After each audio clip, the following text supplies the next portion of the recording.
Halo Teknolovers, di Indonesia sepak bola jadi olahraga yang punya fans fanatik, sehingga tiap skuad Garuda melakoni sebuah laga, maka akan mendatangkan euforia excited dari masyarakat Indonesia. Bukan hanya skuad Garuda yang ditunggu penampilannya, deretan klub sepak bola di tanah air pun memiliki fans yang siap mendukung klub kebanggaannya. Tapi sayangnya nih, masih saja ada klub di Indonesia yang tidak dilengkapi rumah mewah, alias stadionnya itu bisa dibilang tidak layak pakai. Jadi penasaran kandangnya klub mana nih yang masuk kategori terburuk?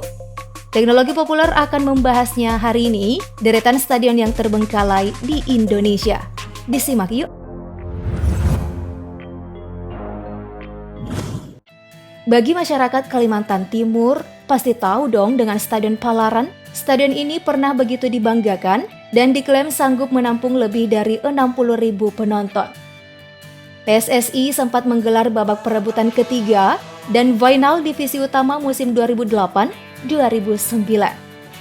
Stadion Palaran kerap kali dijadikan pilihan untuk menggelar berbagai event besar, termasuk ajang pramusim Piala Gubernur Kaltim edisi 2018. Namun amat disayangkan kurangnya pergelaran setelah dihelat Piala Gubernur, stadion berubah jadi venue yang buruk. Kenapa? Ya, karena unit pelaksana teknis daerah di bawah Dinas Pemuda dan Olahraga Provinsi Kaltim lebih memprioritaskan anggaran untuk Stadion Madya Sempaja. Jadi kegiatan dialihkan ke Stadion Madya Sempaja. Sayang banget ya.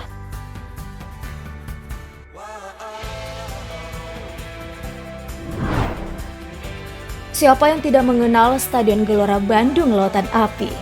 Klub sepak bola Persib Bandung rutin menggelar pertandingan kandang di GBLA sejak Indonesia Soccer Championship pada Juli 2016. Tapi ingat gak insiden pilu yang heboh banget di tahun 2018? Itu insiden tewasnya supporter Persija Jakarta, Haringga Sirla, tepat 23 September 2018. Maung Bandung kemudian diberi hukuman untuk tidak mentas di sisa musim Liga 1 2018. Karena pemainnya kena sanksi, stadion ini ikut tidak bersinar lagi alias jadi terbengkalai. Ketika hukuman berakhir, Persib memilih kembali ke Stadion Sijalak Harupat. Tak heran jika kondisi stadion kini memprihatinkan.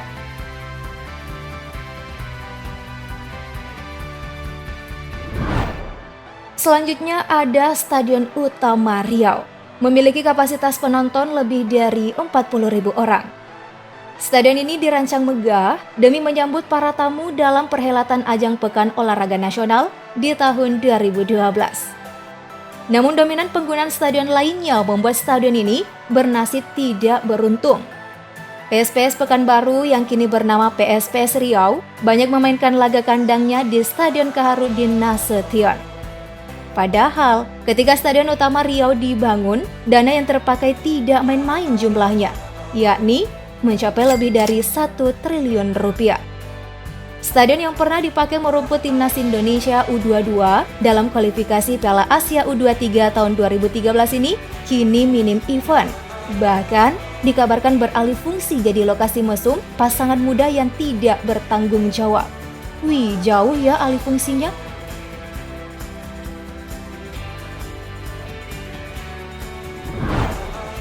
Next, ada stadion yang pernah dipijaki klub Persikota Tangerang dan Persita Tangerang. Kedua klub ini sempat menyita perhatian penggemar sepak bola tanah air ketika merumput di Stadion Benteng. Untuk klub Persikota sendiri, yang notabene-nya klub baru dibentuk tahun 1995, berhasil tampil memukau dalam Divisi 2 Liga Indonesia musim 1995-1996. Partai final pun dilakoninya, membawa kemenangan atas Persewangi Banyuwangi dengan skor 1-0. Di musim selanjutnya, klub ini kembali juara pada Divisi 1.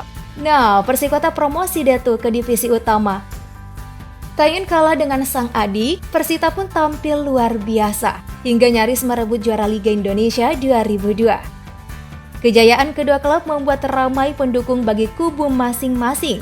Tidak dalam pertandingan saja, kedua pihak supporter kerap melakukan aksi onar.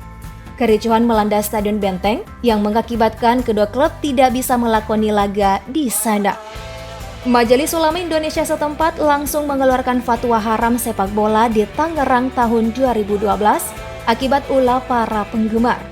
Stadion pun jadi nganggur dan ditumbuhi rumput alang-alang sejak ditinggal kedua klub.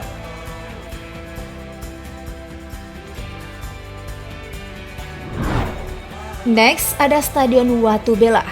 Stadion di Cirebon yang pernah dipersiapkan sebagai tempat menggelar ajang nasional PON tahun 2016.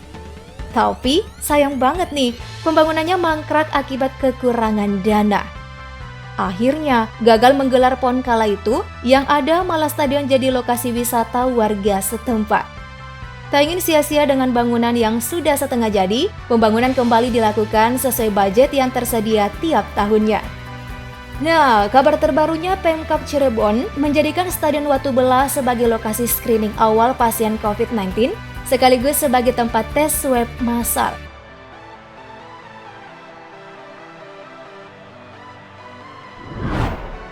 Berikutnya ada kandang bagi klub Persatuan Sepak Bola Kota Cimahi.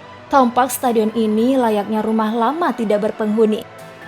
Jika stadion-stadion sebelumnya bernasib buruk karena dinomorduakan dari stadion lain di wilayah yang sama, Stadion Sangkuriang justru bernasib miris akibat digantung oleh ketidakpastian Pemkot Cimahi yang mulanya merencanakan ingin mengubah stadion menjadi sport mall.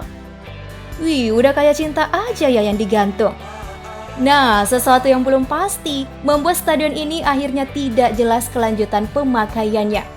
Padahal, pernah loh Stadion Sangkuriang aktif dipakai.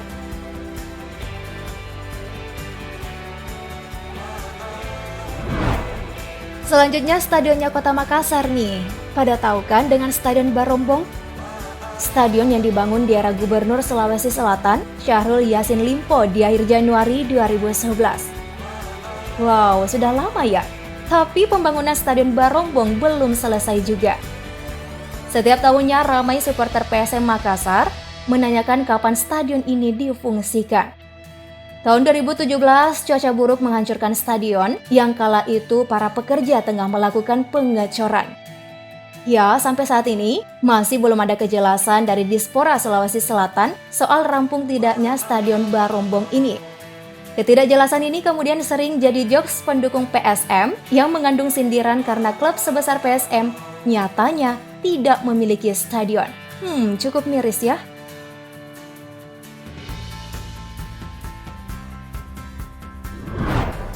Terakhir nih, sebagai penutup masih di Kota Daeng. Pembangunan Stadion Andi Matalata seolah jadi misteri yang belum terpecahkan.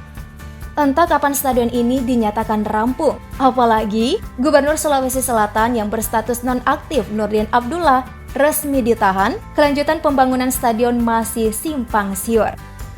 Stadion ini dibongkar tahun 2020 menimbulkan beda pendapat antara Wali Kota Makassar Muhammad Ramdan Pomanto dan pelaksana tugas Gubernur Sulawesi Selatan Andi Sudirman Sulaiman.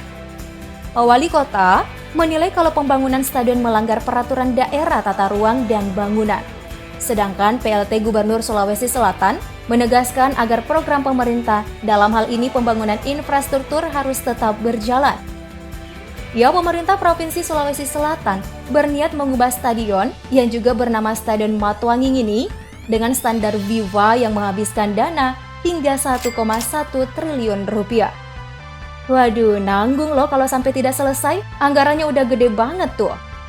Yang warga Makassar komen di bawah ya, gimana perkembangan stadion yang seharusnya sudah jadi kandang PSM ini?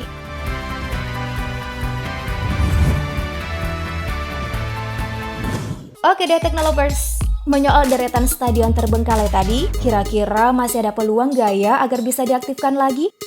Tulis opini kalian di kolom komentar, like dan share juga video ini. Terima kasih.